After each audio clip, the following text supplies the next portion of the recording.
A graça e a paz do nosso Senhor Jesus Cristo continue sendo derramada sobre nós, enquanto nós ouvimos a exposição da sua santa palavra.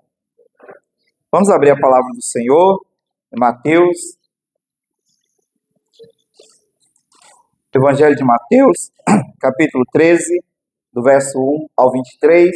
Nós continuamos falando a respeito do reino de Deus, o tema que o teu reino venha, e nós estamos vendo as parábolas do reino. Hoje encerramos a primeira parte, que são as parábolas de entradas do reino, as parábolas da entrada no reino. E hoje a parábola do semeador e a semente do reino. Mateus, capítulo 13, do verso 1 ao 23. Leamos a palavra do Senhor, que assim diz: Naquele mesmo dia, saindo Jesus de casa, assentou-se à beira-mar, e grandes multidões se reuniram perto dele, de modo que, entrando num barco, se assentou, e toda a multidão estava em pé na praia. E de muitas coisas lhe falou por parábolas, e dizia: Eis que o semeador saiu a semear. E ao semear, uma parte caiu à beira do caminho, e vindo as aves a comeram. Outra parte caiu em solo rochoso, onde a terra era pouca, e logo nasceu, visto não ser profunda a terra.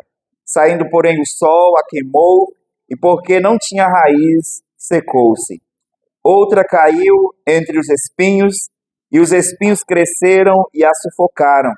Outra, enfim, caiu em boa terra, e deu fruto a 100, a 60 e a 30 por um. Quem tem ouvidos para ouvir, ouça. Então se aproximaram os discípulos e lhe perguntaram: Por que lhes falas por parábolas?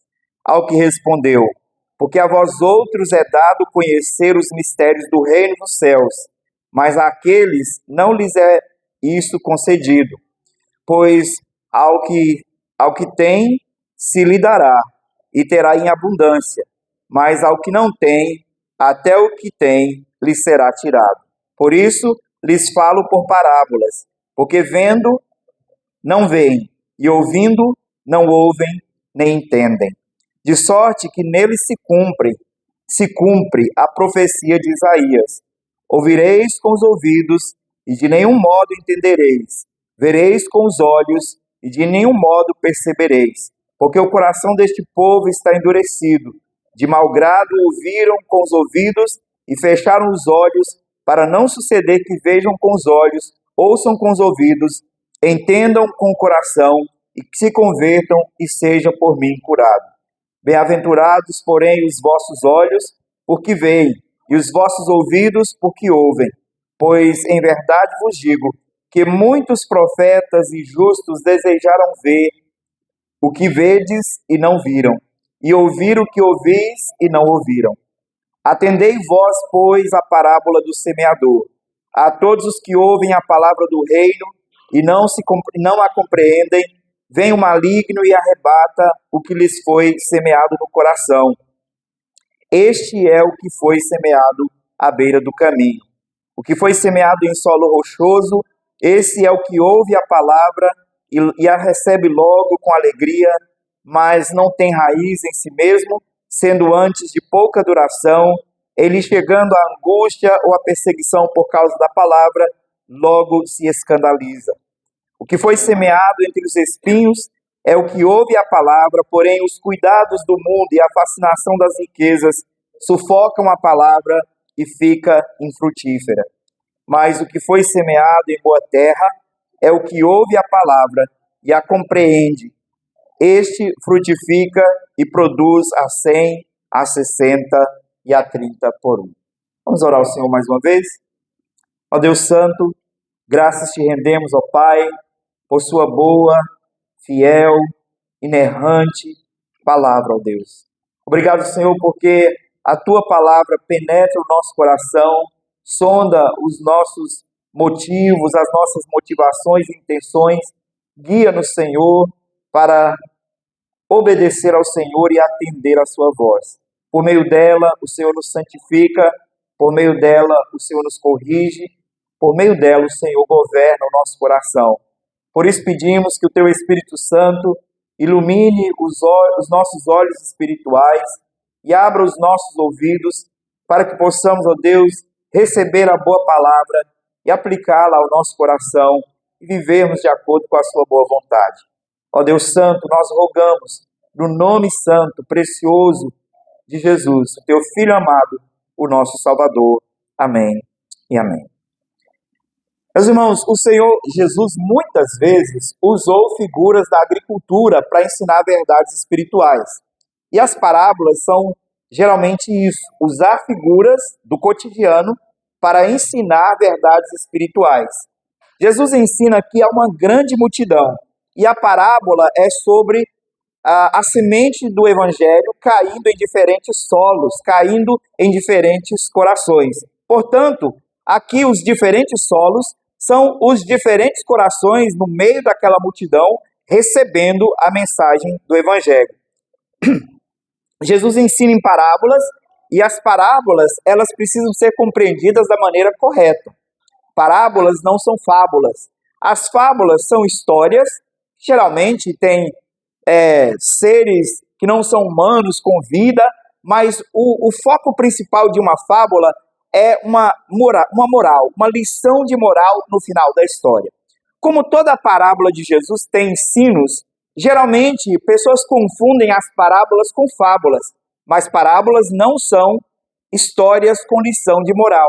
Na verdade, as parábolas são histórias ilustrativas e analógicas, são analogias e ilustrações que visam ensinar verdades espirituais. E especialmente essa parábola visa ensinar verdades essenciais do reino de Deus para os discípulos.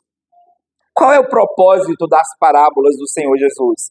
O texto mesmo nos responde, o Senhor Jesus nos responde respondendo à pergunta dos seus discípulos a respeito de por que ele ensinava por parábolas. Sim, no verso 10, quando antes dele começar a explicar a parábola, os seus discípulos perguntam a ele por que é que ele ensinava por parábolas. E então no verso 11, Jesus explica.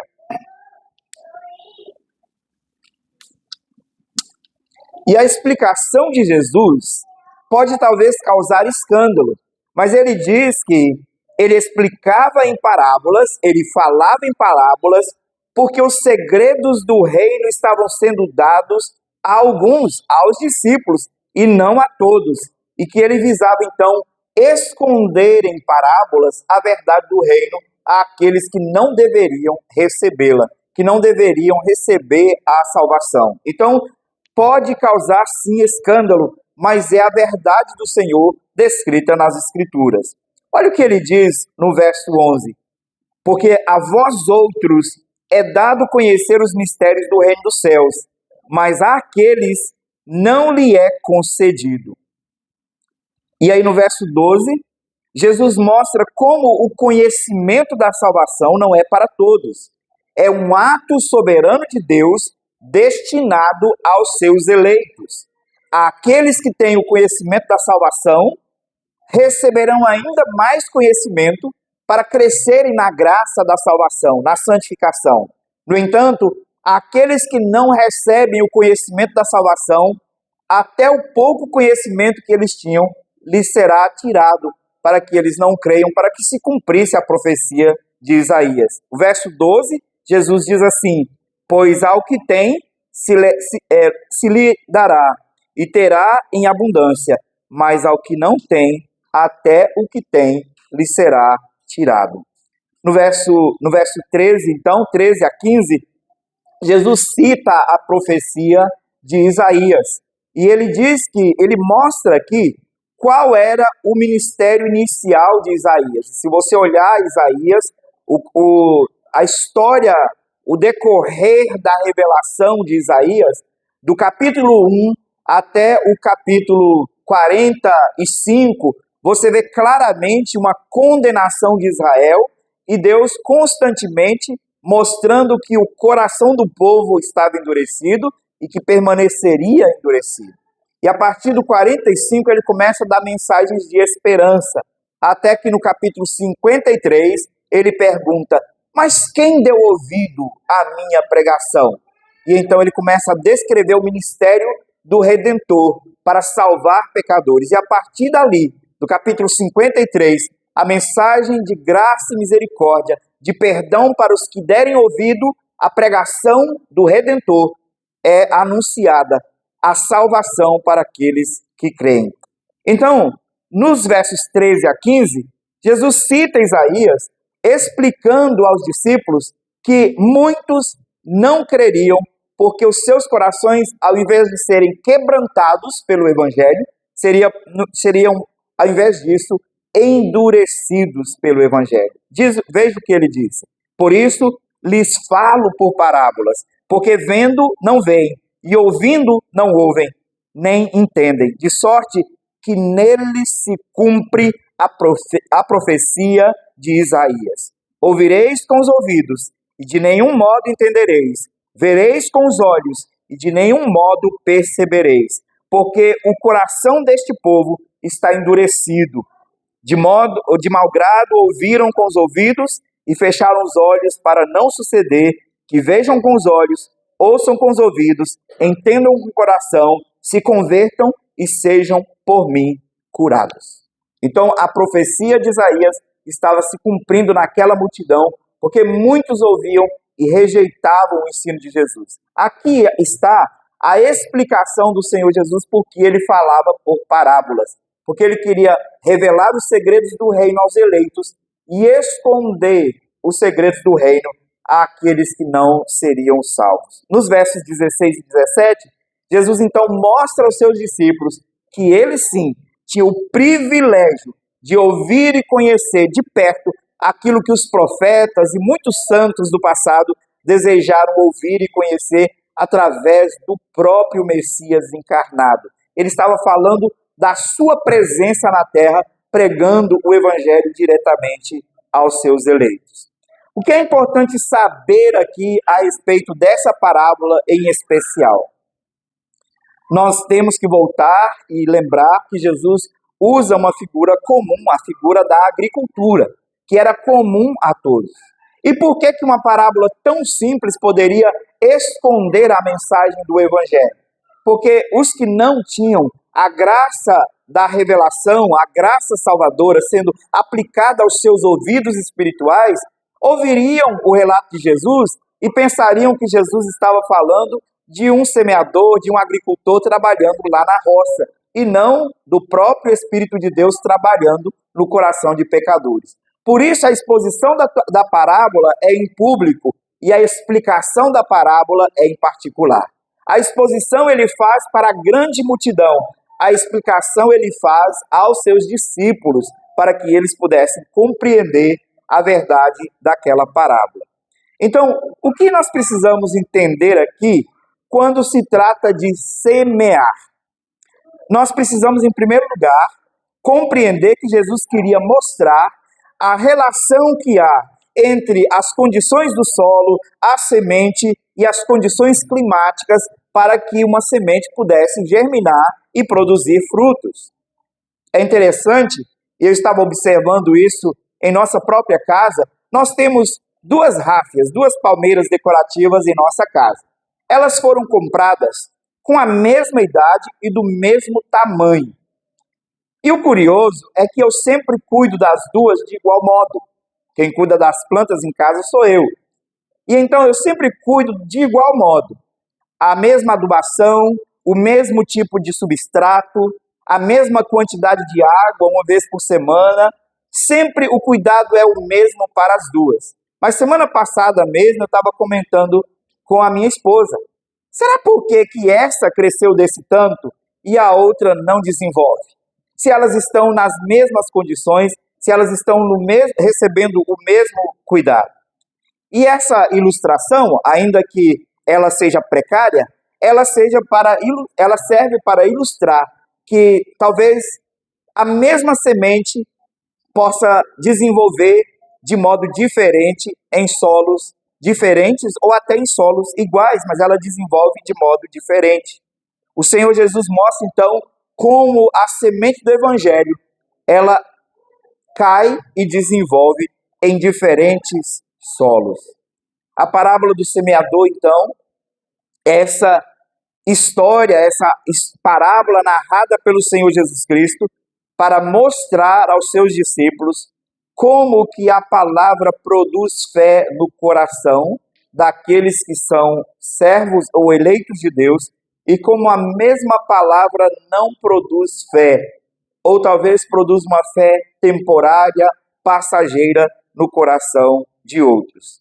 Nos versos 18 a 23, Jesus começa a explicar a parábola e ele revela para os discípulos que a história dele não era simplesmente uma história a respeito de um agricultor cuidando da roça, de um agricultor semeando sementes, mas que era a respeito da palavra do reino, a semente do reino de Deus.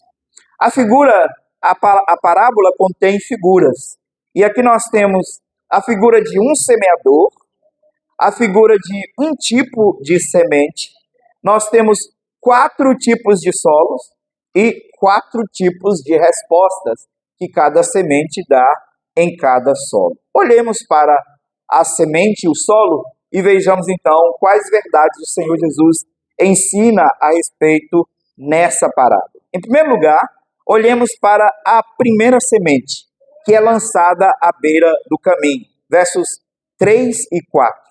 A semente no primeiro solo. E de muitas coisas lhes falou por parábolas e dizia: Eis que o semeador saiu a semear, e ao semear uma parte caiu à beira do caminho, e vindo as aves a comeram. Jesus então começa a descrever, e certamente na mente daqueles que não estavam entendendo as verdades do reino, só visualizariam um semeador, um trabalhador rural, jogando a semente no campo, e então a semente caindo à beira do caminho.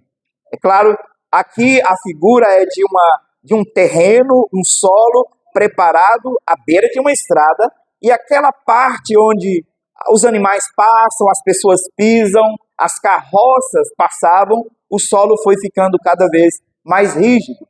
E ao semear e ao lançar a semente, as sementes caíram também nesse solo duro, nesse solo pisado da beira do caminho.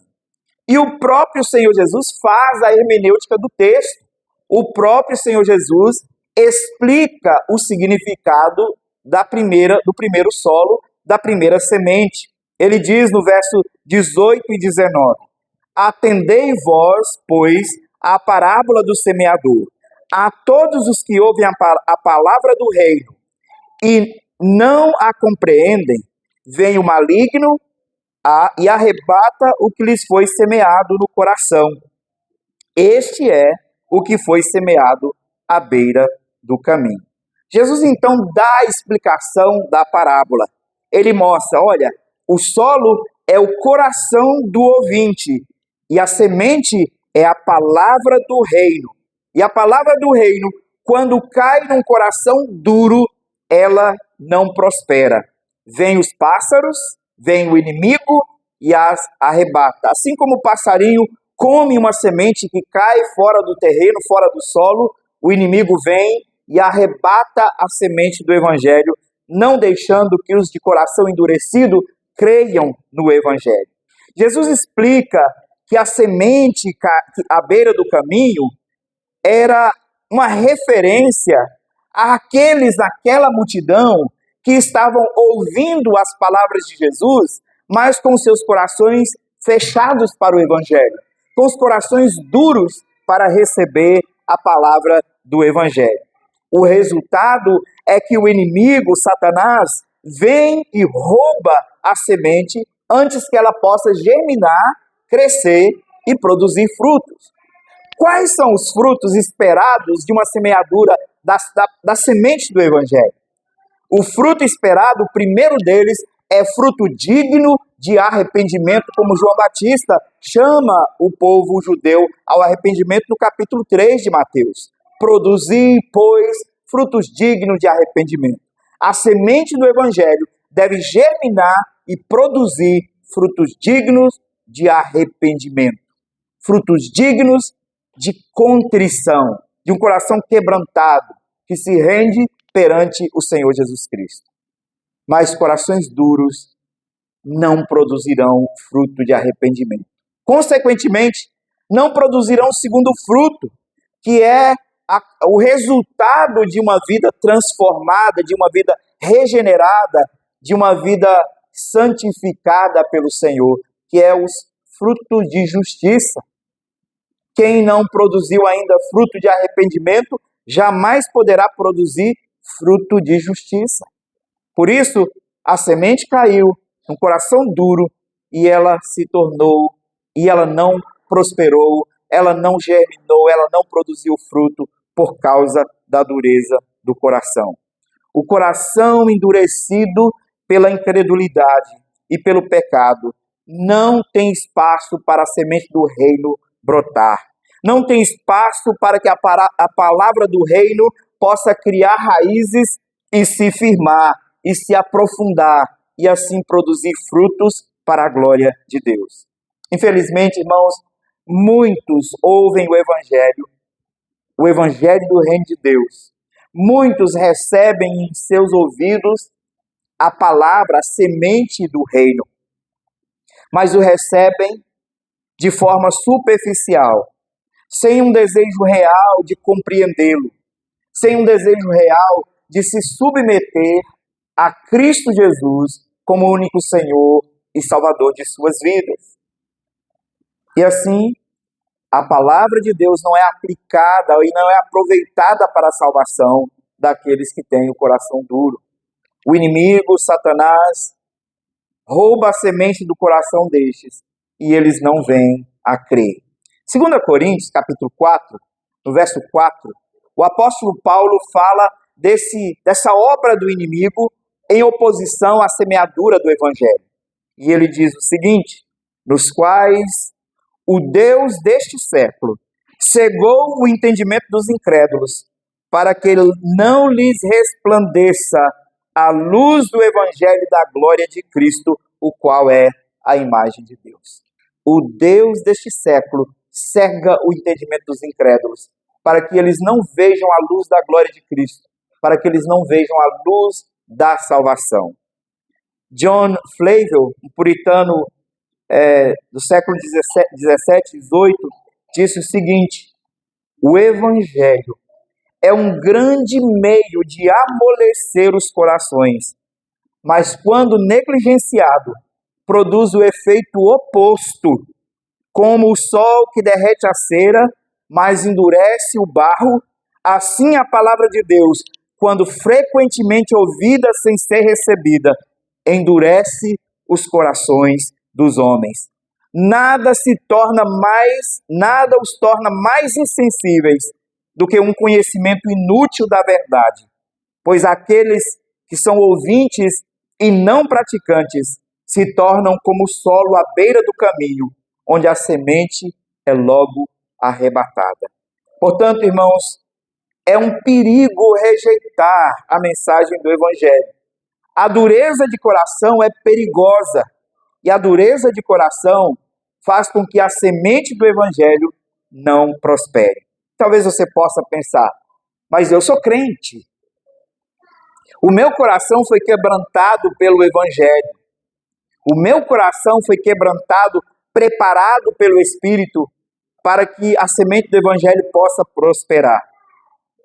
Mas não esqueçamos, meus irmãos, da história de Israel, o povo de Deus, onde crentes no Senhor começaram a desdenhar da palavra da verdade.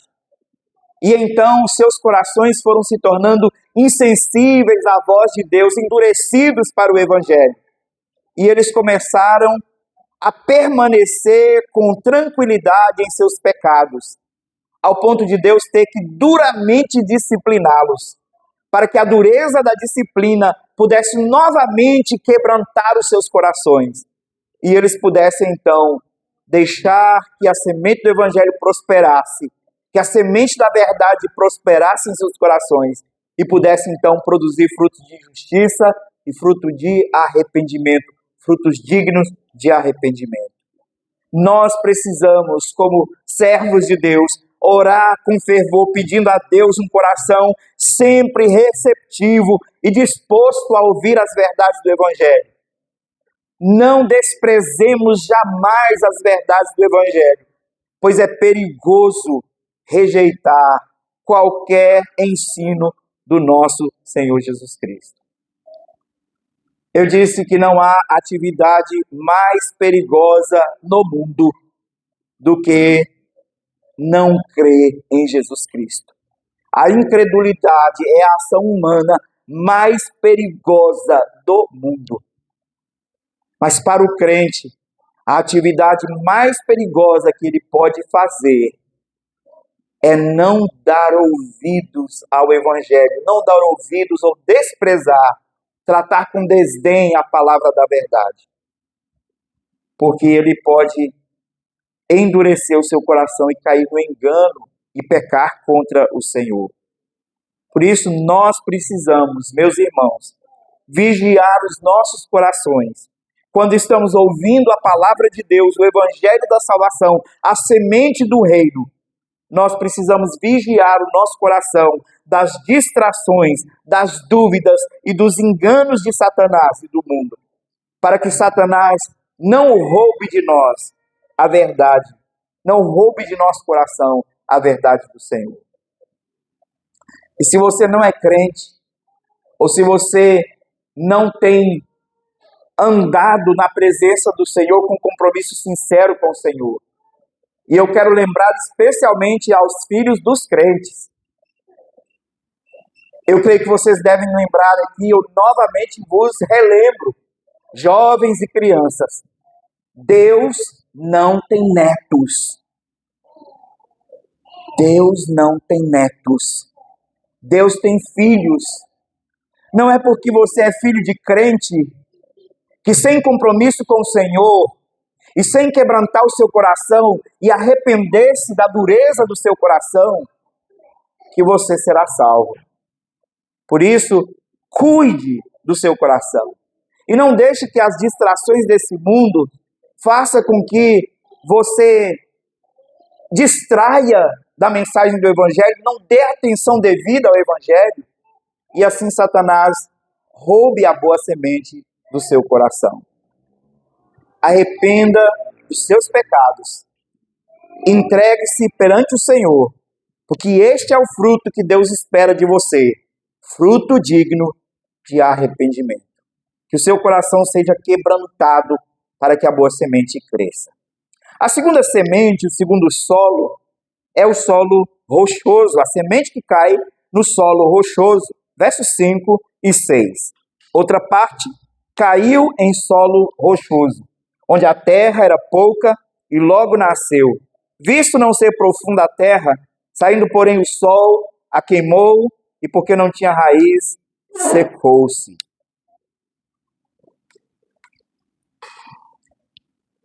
E o Senhor Jesus, depois de dar essa figura, e certamente os ouvintes que não tinham a instrução das verdades espirituais, certamente pensariam num solo rochoso, cheio de pedras, e que o semeador, ao lançar, deixou que algumas sementes caíssem naquele solo pedregoso, naquele solo rochoso. Talvez essa fosse a única imagem que eles conseguissem ter. Mas o Senhor Jesus, nos versos 20 e 21, explica aos seus discípulos do que ele estava falando. E ele diz assim: o que foi semeado em solo rochoso, esse é o que ouve a palavra e logo a recebe com alegria, mas não tem raiz em si mesmo, sendo antes de pouca duração. Em lhe chegando a angústia ou a perseguição por causa da palavra, logo se escandaliza. Jesus mostra então que esse aqui era um tipo de coração que até podia receber a semente. Um solo rochoso, um pouco melhor do que o solo da beira do caminho, que estava pisado, um solo que talvez entre as pedras havia terra boa, bem fértil, que podia germinar, mas as pedras impediam que as raízes crescessem, se aprofundassem e se firmassem. Esse tipo de solo recebe a semente do evangelho com alegria, mas não tem profundidade, não tem raiz profunda. Quando chegam as dificuldades, ela logo morre. Essas pessoas logo desistem da fé. Essa fé superficial não resiste às provas da vida, pois ela não está alicerçada em Cristo Jesus. Há uma rocha onde sementes podem crescer. Se a rocha é Cristo, a semente pode crescer. Mas se a rocha na qual a semente do evangelho tem caído são impedimentos e distrações desse mundo, são os seus temores com a perseguição por causa da palavra, então a semente também não prosperará no seu coração. Infelizmente, meus amados irmãos, muitos que pareciam ser crentes fiéis e zelosos, que estavam levando a vida cristã de modo fervoroso, abandonam a fé diante das crises. Muitos, diante da perseguição, diante da adversidade, seguem o conselho da mulher de Jó. A mulher de Jó, diante da tribulação, disse ao seu marido: é mais sábio amaldiçoar o seu Deus e morrer. Amaldiçoa o teu Deus e morre em paz, homem. Mas Jó estava com seu coração firme no Senhor. As raízes da verdade de Deus haviam se aprofundado tanto no coração daquele homem, que ele disse: mulher, você fala como uma louca. Se quando o Senhor nos deu bem, nós estávamos prontos para adorá-lo, agora que nos dá o mal, não faremos o mesmo? E ele então rende-se na presença do Senhor, dizendo: o Senhor o deu, o Senhor o tomou, bendito seja o nome do Senhor. Mas infelizmente muitos crentes estão seguindo o conselho da mulher de Jó. E a primeira postura é amaldiçoar Deus, é rejeitar a fé e murmurar contra o Senhor por estarem passando por provações. É uma fé deficiente, é uma fé fraca, é uma fé frágil, superficial. Tiago, no capítulo 1, versos 2 a 4, nos fala sobre a bênção das provações para o crente e como nós devemos perseverar no meio das lutas. Ele diz: meus irmãos, tende por motivo de toda alegria o passardes por várias provações, sabendo que a provação da vossa fé, uma vez confirmada, produz perseverança. Ora, a perseverança deve ter ação completa, para que sejais perfeitos e íntegros, em nada deficientes. Tiago vê a provação, a luta do crente como motivo de alegria, como uma bênção. Mas infelizmente, especialmente na nossa época, a nossa geração vê tribulação, lutas, provações como maldição. Não conseguem perceber que é um instrumento de Deus para o nosso aperfeiçoamento. Se lembram das palavras de John Stott? Deus não desperdiça as aflições dos seus santos. Deus usa todas elas para o seu bem, para o seu crescimento. Como é que você vai desistir da fé no meio de uma provação, esperando que Deus te desse só o que é bom e confortável, se só o que é bom e confortável não é bom para a sua alma? John Bunyan, no livro Graça Abundante ao Principal dos Pecadores, diz o seguinte: não podemos servir a Cristo apenas nos dias bons. Devemos, sem medo, manter a nossa profissão de fé, mesmo quando as provações nos afligem. Aquele que só segue a Cristo quando os ventos sopram a favor, nunca será digno da coroa. A verdadeira fé se prova na adversidade, pois servir a Cristo nos dias bons é fácil, difícil é segui-lo quando tudo nos convida a desistir. Sejamos fiéis. Não sejamos esse solo pedregoso que recebe a semente, mas que a semente não cria raízes, não se aprofunda. E profundidade, meus irmãos, só se adquire conhecendo a Deus pela palavra.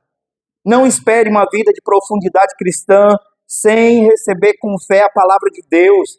A palavra de Deus, a intimidade com o Senhor, que é dada àqueles com quem Ele fez aliança, é o único meio de você se tornar firme para resistir às provações dessa vida.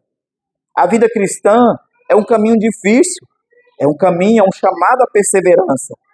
A prova da verdadeira fé é a tribulação. A prova da fé é a aflição. É lá que você é testado. É lá que você é provado.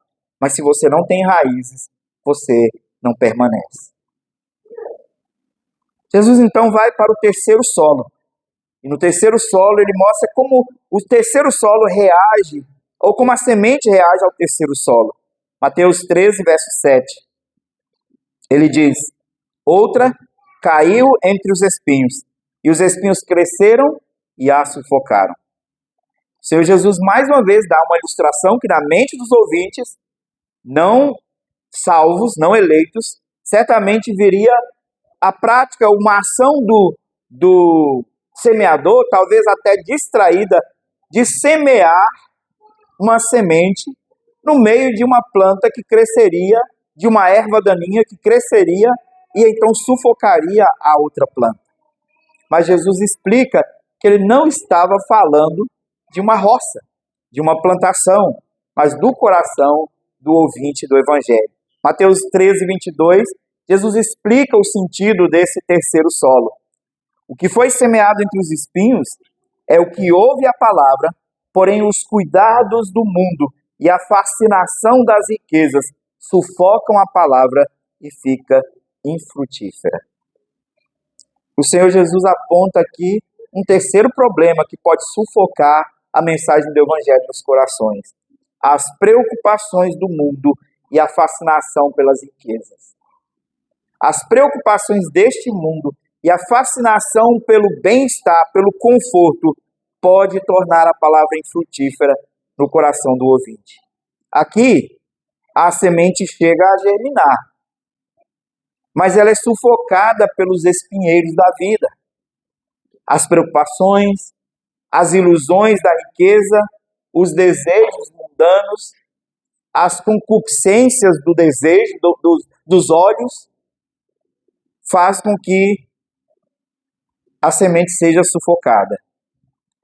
Muitos começam bem a fé cristã, mas durante a sua caminhada vão sendo seduzidos por Mamon, vão sendo seduzidos pela ganância, seduzidos pelo desejo de adquirirem bens e riquezas.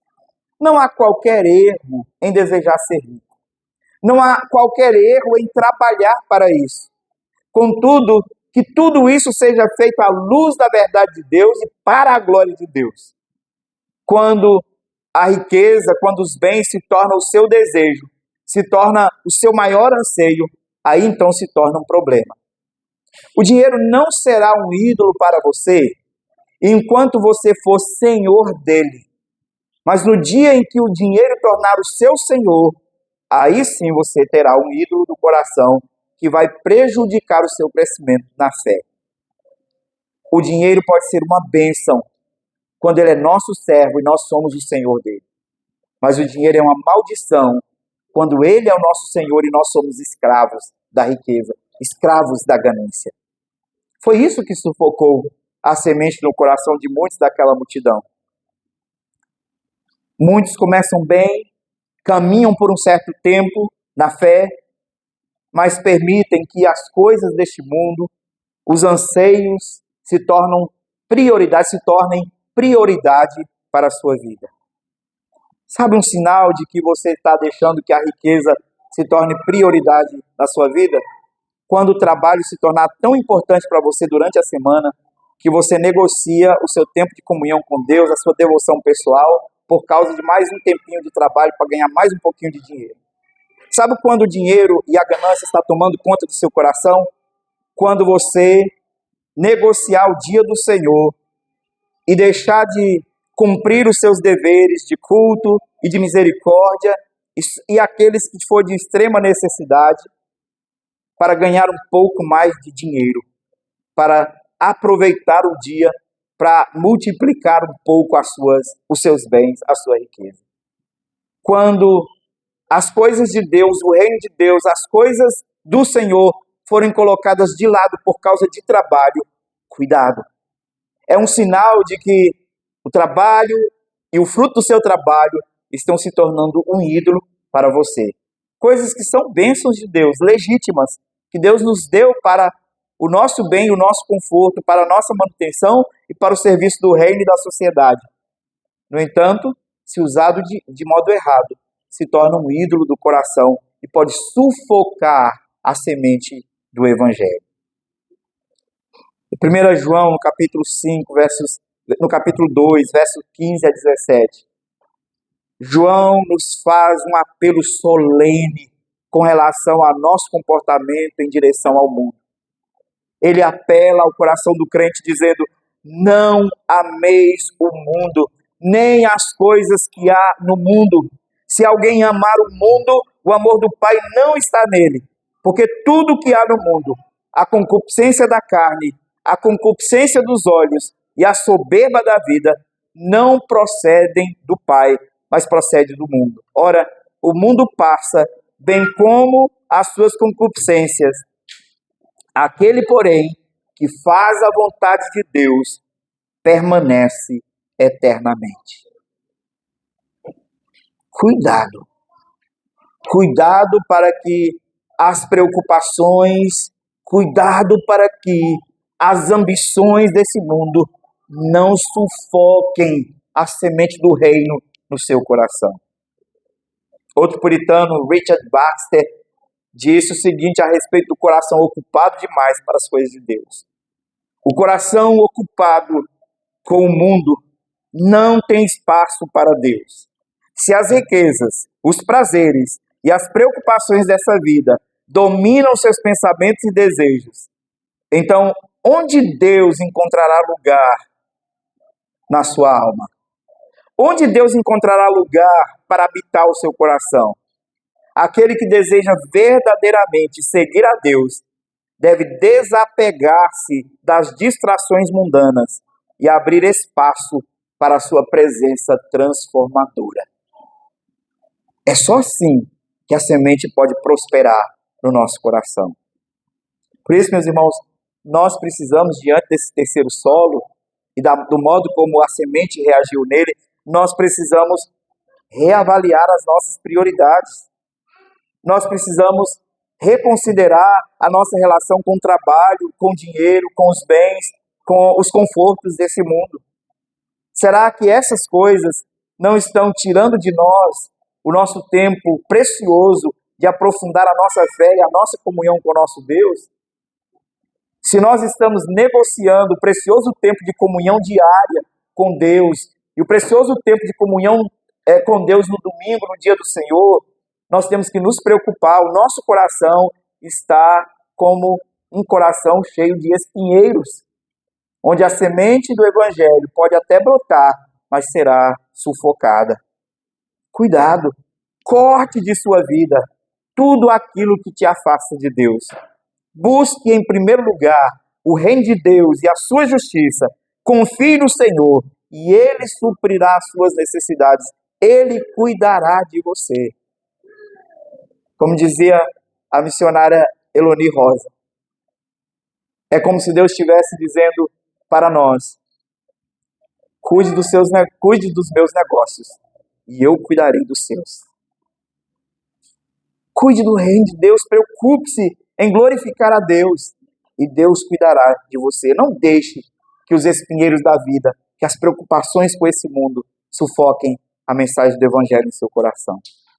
Vamos para a última semente, a quarta semente, a semente na boa terra. E este é o esperado.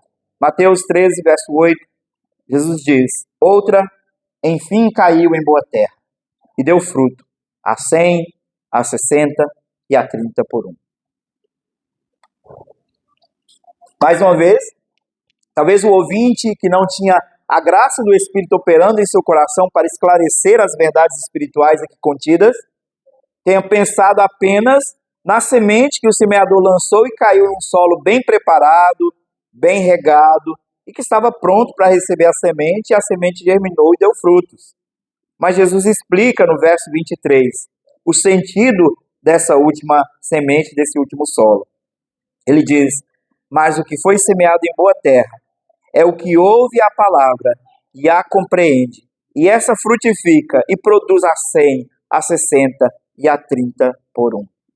Jesus usa uma expressão exponencial aqui para o crescimento ou a produção de frutos.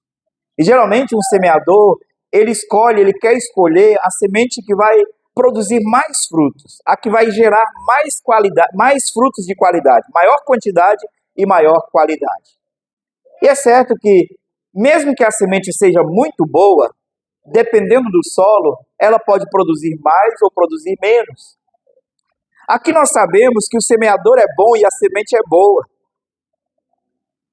E o solo precisa estar adequadamente preparado para receber a boa semente. E é claro que os crentes crescem de modo diferente. Os eleitos de Deus produzem frutos de justiça e de arrependimento de modo diferente. Você pode perceber o crescimento em santidade de vida, em maturidade, de modo diferente na vida de crentes. Às vezes nós temos crentes que estão há 50 anos na fé e não têm a mesma maturidade que um jovem que se converteu há 2. Que cresceram de modo diferente, mas o importante é que cresceram. A semente prosperou, a semente germinou, a semente produziu fruto para a glória de Deus. Essa é a resposta ideal ao Evangelho. Aqueles que ouvem, compreendem e produzem fruto de arrependimento e fruto de justiça para a glória de Deus. O verdadeiro cristão é aquele que persevera na fé e manifesta transformação de vida, que revela na sua caminhada cristã fruto da semente do reino no seu coração, na sua vida, no seu proceder, no seu comportamento. A árvore é reconhecida pelos seus frutos. Se ela produz frutos, nós sabemos que ela é boa. A boa terra aqui representa o coração quebrantado, preparado pelo próprio Espírito Santo, receptivo, disposto a acolher a palavra de Deus e a obedecer. Quando nós olhamos para a palavra de Deus de um modo mais detalhado, Jesus diversas vezes usa figuras da agricultura, e em João 15, no verso 5, ele usa essa figura dizendo: eu sou a videira, vós os ramos, quem permanecer em mim e eu nele, esse dá muito fruto, porque sem mim nada podeis fazer. Aqui a gente vê que o resultado, o fruto, é produzido pelo próprio Deus. O resultado, o crescimento na vida do crente é resultado da operação do próprio Deus. De um coração que foi quebrantado pelo Espírito, que foi regado pelo Espírito, preparado pelo Espírito para receber a boa semente. Jonathan Edwards disse o seguinte: a verdadeira fé é ativa, produzindo boas obras, não como um meio para alcançar a salvação, mas como uma evidência de que alguém foi verdadeiramente transformado por ela. Onde a fé verdadeira está presente, há um fruto visível que glorifica a Deus e que edifica o próximo. Se a verdadeira fé chegou ao seu coração, haverá sinais, haverá fruto. Todo o coração alcançado pelo Evangelho produz bons frutos para a glória de Deus. E assim, meus irmãos, nós precisamos também considerar, nós que já recebemos o Evangelho da graça salvadora de Cristo, que fomos alcançados pelo amor de Deus, devemos considerar o quanto nós estamos continuando diariamente a cultivar corações submissos ao Senhor, retirando diariamente pela confissão e confiança em Cristo os espinhos e pedras que possam estar ganhando lugar no terreno do nosso coração. Se nós estamos cuidadosamente limpando o nosso terreno todos os dias pela oração e pela palavra, para que a semente do Evangelho possa alcançar mais profundidade, para que a raiz da planta do Evangelho possa alcançar mais profundidade e mais força e produzir mais fruto para a glória de Deus. Os primeiros frutos, fruto digno de arrependimento, fruto de justiça, e especialmente aqueles que foram alcançados pela graça de Cristo, que a semente do Evangelho prosperou, vão produzir o fruto do Espírito, que é o caráter do próprio Cristo Jesus. Você se tornará cada vez mais parecido com o seu Senhor, se você, de fato, foi alcançado pela graça do Evangelho, pela graça do Senhor Jesus Cristo. O crescimento espiritual acontece quando este solo, o coração quebrantado, é regado diariamente pelos meios de graça que o Senhor nos concedeu para o nosso crescimento. Infelizmente, muitos de nós têm desprezado os meios de graça dados por Deus. A oração, a palavra, a comunhão com o Senhor na mesa, que é desfrutada na comunhão também uns com os outros. Disciplina de oração, de leitura da palavra de Deus, de vida em comunhão com o povo de Deus. São meios de Deus para nutrir o nosso coração e fazer crescer fruto no nosso coração, para a glória do nosso Deus. Bem, nós sabemos que o agricultor é bom. A semente também é boa. Mas o solo precisa ser trabalhado. E talvez você tenha olhado para essa parábola e você tenha ido direto para o último solo e dito: esse aqui é o meu coração, porque eu já fui alcançado pelo Senhor. Mas não se esqueça, meu irmão, que até que a semente do Evangelho tenha encontrado um terreno fértil no seu coração, o agricultor teve que quebrar a dureza do seu solo, do seu coração. O agricultor teve que tirar as pedras do pecado do seu coração. Teve que arrancar espinheiros, teve que arrancar ervas daninhas para preparar o seu coração. E o Espírito de Cristo fez isso amorosamente, cuidadosamente para preparar o seu coração. Então, quando você olhar para essa parábola, lembre-se que você já foi os 3 primeiros solos. O coração duro da beira do caminho, o terreno duro da beira do caminho, o terreno pedregoso e cheio de espinhos. Você foi estes 3 solos. Mas Deus, por sua graça maravilhosa, enviou o seu Espírito e trabalhou o seu coração, quebrantou o seu coração, retirou as pedras, espinhos e impedimentos para a semente do Evangelho. E Ele mesmo fez com que a semente caísse no solo preparado, e Ele mesmo fez com que a semente germinasse, crescesse, produzisse fruto de arrependimento, de fé, de confiança em Cristo Jesus. Na semeadura do reino, o problema nunca é o agricultor e a semente. O problema é o terreno, o problema é você, o problema sou eu. E se o agricultor não preparar o nosso coração, nós estaremos no meio daquela multidão. Nós estaríamos no meio daquela multidão dos que cumpririam a profecia de Isaías, que ouviriam com os ouvidos sem entender, que receberiam com o coração, mas sem crer, que veriam com os olhos, mas sem perceber, se a graça de Cristo não operar em nosso coração. Sim, o problema é o solo. O nosso coração é terrível. E Jeremias nos alertou desse mal. Em Jeremias 17, versículo 9, quando ele diz que enganoso é o coração, mais terrível do que todas as coisas. Quem o conhecerá? É por isso, meu irmão, que você deve submeter o seu coração aos cuidados do agricultor, Cristo Jesus, diariamente. Você deve submeter o seu coração constantemente, para que a semente do Evangelho continue a produzir fruto, o fruto do Espírito, e você seja cada vez mais parecido com o agricultor.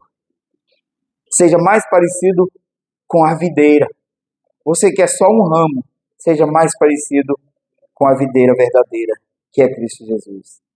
Cada ouvinte da palavra de Deus está representado nessa parábola. Cada um desses solos pode representar uma fase de sua vida. E a minha oração é que cada um que hoje ouve a mensagem do Evangelho esteja na última fase, do solo preparado, do solo bom, o solo trabalhado para receber o Evangelho de Cristo Jesus.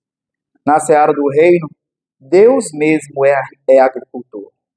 E o interessante é que se você consultar a história e você passar por todas as histórias de reinos do mundo, você jamais verá um rei agricultor. Você jamais verá um rei que desceu do seu trono e foi para a roça cultivar terreno. E foi escolher semente e semear. E foi colher fruto. Mas o nosso rei desceu dos céus, desceu do seu trono e pôs o pé na terra. E ele não somente sujou os seus pés com a terra desse mundo, mas ele assumiu sobre si as nossas imundícias. Ele tomou sobre si os nossos pecados, a nossa incredulidade. Ele tomou o nosso coração duro, espinhento e pedregoso nas suas próprias mãos. E ele caminhou para aquela cruz, a cruz do Calvário. E lá ele morreu, dando a vida por cada um de nós. A seara normalmente é cultivada, terrenos geralmente são cultivados e preparados. A seara é preparada, é cultivada lá no campo. Mas a nossa seara foi cultivada no monte. Geralmente a seara é cultivada com enxadas e com ferramentas, mas a nossa seara foi cultivada com uma cruz. E lá o nosso Senhor foi quebrantado, para que o nosso coração pudesse também ser quebrantado. Lá o nosso rei agricultor morreu, para que os nossos corações fossem preparados para receber a boa semente. O rei agricultor, que traz a semente da fé, a semente do reino, e planta em nosso coração, para que ela cresça, e então um reino de muitas pessoas alcançadas por ele seja formado. Esse rei ressuscitou ao terceiro dia e nos deu uma viva esperança de todos aqueles que continuam olhando para ele, continuam crescendo e produzindo frutos para a glória dele mesmo. Romanos 10, versículo 17 diz assim: e assim a fé vem pela pregação e a pregação pela palavra de Cristo. A fé vem pela pregação, pelo trabalho do agricultor, pelo trabalho da palavra de Cristo operando em nosso coração. E veja como Jesus termina quando ele conta a parábola, no verso 13, no capítulo 13, verso 9. Ele termina a parábola e ele diz: quem tem ouvidos para ouvir, ouça. Aqui ele estava falando de duas realidades. Quando ele fala quem tem ouvido para ouvir, ouça, ao mesmo tempo ele diz quem não tem ouvido, não ouvirá. E a maioria daquela multidão não tinha ouvidos espirituais para ouvir e entender as verdades espirituais dessa parábola. Mas os seus discípulos, os seus servos, tinham ouvidos para ouvir a verdade do Evangelho. E aqui concluímos, também fazendo a mesma afirmação. Quem tem ouvidos para ouvir, ouça. A minha oração é que o Espírito Santo de Deus tenha quebrantado seu coração e aberto os seus ouvidos espirituais, para que você ouça a palavra do reino, para que você ouça a palavra do Evangelho. E tendo ouvido, submetamo-nos ao Rei, submetamo-nos ao Senhor. E prossigamos, buscando vida submissa, temente a Ele, porque foi para isso que fomos chamados. Sim, prossigamos pelo Rei e pelo Reino, para a sua glória eterna. Amém. Vamos orar?